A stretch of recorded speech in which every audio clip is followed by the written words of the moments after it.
নমস্কার বন্ধুরা, আজ তৈরি করব দারুণ স্বাদের পকোড়া। যে পকোড়ার স্বাদের কোনো ভাগ হবে না।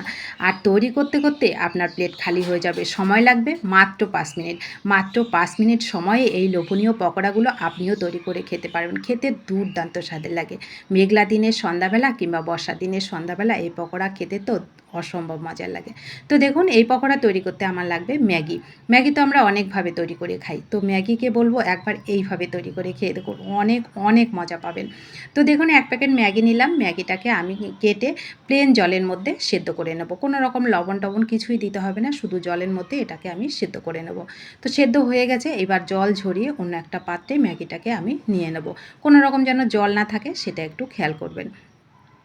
তো আমি এবার অন্য একটা পাত্রে নিয়ে একটু ছড়িয়ে দিলাম, এটা একটু ঠান্ডা হওয়ার জন্য। এইবার এখানে মিডিয়াম সাইজের একটা আলু গ্রেট করে নিয়েছিলাম, সেটা দিয়ে দিলাম। আর একটু ছোট গাজর গ্রেট করে নিয়েছি, সেটাও দিলাম। এটা আপনারা দিতেও পারেন, না দিলেও কিন্তু পকোড়াগুলো খেতে ভালো লাগে। হাতের কাছে থাকলে দেবেন, না চাইলে নাও দিতে পারেন। বেশ খানিকটা পেঁয়াজ কুচি দিলাম, ধনে পাতা কুচি দিলাম, কাঁচা লঙ্কা আর আদা একসঙ্গে কুচি করে এখানে দিয়ে দিলাম। পরিমাণ মতো লবণটা দিলাম, আর কালারের জন্য হলুদ দিলাম। ম্যাগির থেকে যে মশলাটা ছিল সেই মশলাটা এখানে দিয়ে দিলাম। আর ভাজা জিরের গুঁড়ো একটু দিয়ে দিলাম। বেশ এইটুকুই মশলা আমি এখানে ব্যবহার করলাম। তো দেখুন, এইবার আমি বাইন্ডিংয়ের জন্য 2 চামচ সুজি দিলাম, 2 চামচ কর্নফ্লাওয়ার দিলাম, আর 2 চামচ দেবো বেসন। আপনারা যদি সুজিটা না দেন সেক্ষেত্রে চালের গুঁড়োও কিন্তু ব্যবহার করতে পারেন। কর্নফ্লাওয়ারটা অবশ্যই দেওয়ার চেষ্টা করবেন, তাহলে পকোড়াগুলো অনেক বেশি মুচমুচে হবে। তো ব্যাস, এইবার আমি দিয়ে এবার কোনো রকম জল না দিয়ে এটাকে আমি ভালো করে আগে মেখে নেব, কারণ আলু গাজর ম্যাগির মধ্যে কিন্তু অনেকটা জল ছিল, যার জন্য আগে শুকনোগুলো আমি ভালো করে মেখে নিয়েছি। এবার দেখুন, অল্প একটুখানি আমার জল লাগবে, সেই জলটাকে দিয়ে এটাকেও ভালো করে একটু মেখে নিলাম।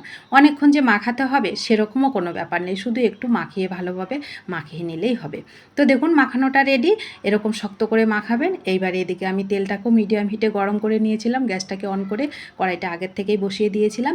তো এইবার ছোট ছোট করে পকোড়াগুলোকে দিয়ে দেবো। একটু টাইম নিয়ে পকোড়াগুলোকে ভাজবেন, তাহলে অনেক বেশি মুচমুচে হবে। গ্যাসের ফ্লেমটাকে মিডিয়াম টু লোতে করে রাখবেন।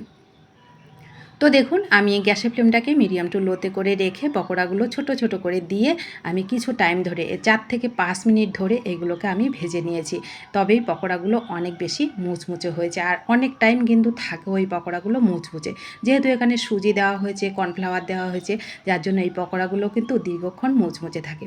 তো দেখুন, একটু টাইম নিয়ে একটু ব্রাউন কালার করে পকোড়াগুলোকে আমি মুচমুচে করে ভেজে নিয়েছি। রেডি হয়ে গেল আমার দারুণ স্বাদের লোভনীয় পকোড়া। সত্যি এই পকোড়াগুলো স্বাদের কোনো ভাগ হবে না বন্ধুরা। যারা খেয়েছেন এই পকোড়া তারা তো জানেন এই পকোড়ার স্বাদ কতটা মজাদার। যারা খাননি তারা আজই তৈরি করে খেয়ে দেখুন, অনেক অনেক মজা পাবেন। তো দেখুন, আমি প্রথম ধাপেরগুলো তুলে নিলাম, পরেরগুলোকেও একইভাবে আমি ভেজে নেব।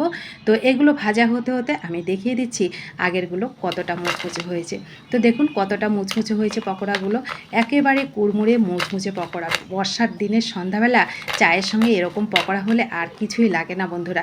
এত সুস্বাদু আর এত মজার এই পকোড়াগুলো খেতে লাগে। খেতে দুর্দান্ত স্বাদের লাগে বন্ধুরা। তো দেখুন কেমন মুচমুচে হয়েছে, আপনারা তো দেখলেই বুঝতে পাচ্ছেন। তো কেমন লাগলো আপনাদের কাছে অবশ্যই কমেন্ট করবেন। ভালো লাগলে কিন্তু বাড়িতে অবশ্যই তৈরি করে খাবেন, আর আপনাদের প্রিয়জনদের কাছে শেয়ার করতে কিন্তু ভুলবেন না। আর নতুন বন্ধু হলে চ্যানেলটা সাবস্ক্রাইব করে প্লিজ আমার পাশে থাকবেন। যারা পাশে আছেন তাদেরকে আমার অসংখ্য অসংখ্য ধন্যবাদ ও ভালোবাসা। তো বন্ধুরা, রেসিপিটা যদি আপনাদের কাছে ভালো লাগে ভিডিওটিতে প্লিজ একটা লাইক করবেন। আপনাদের একটা লাইক পরবর্তী রেসিপি তৈরি করতে অনেকটা উৎসাহিত করে।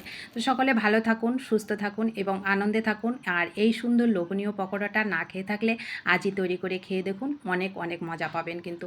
তো দেখা হবে আপনাদের সঙ্গে নতুন কোনো রেসিপিতে। ততক্ষণ অবশ্যই সকলে ভালো থাকবেন এবং আনন্দে থাকবেন। ধন্যবাদ।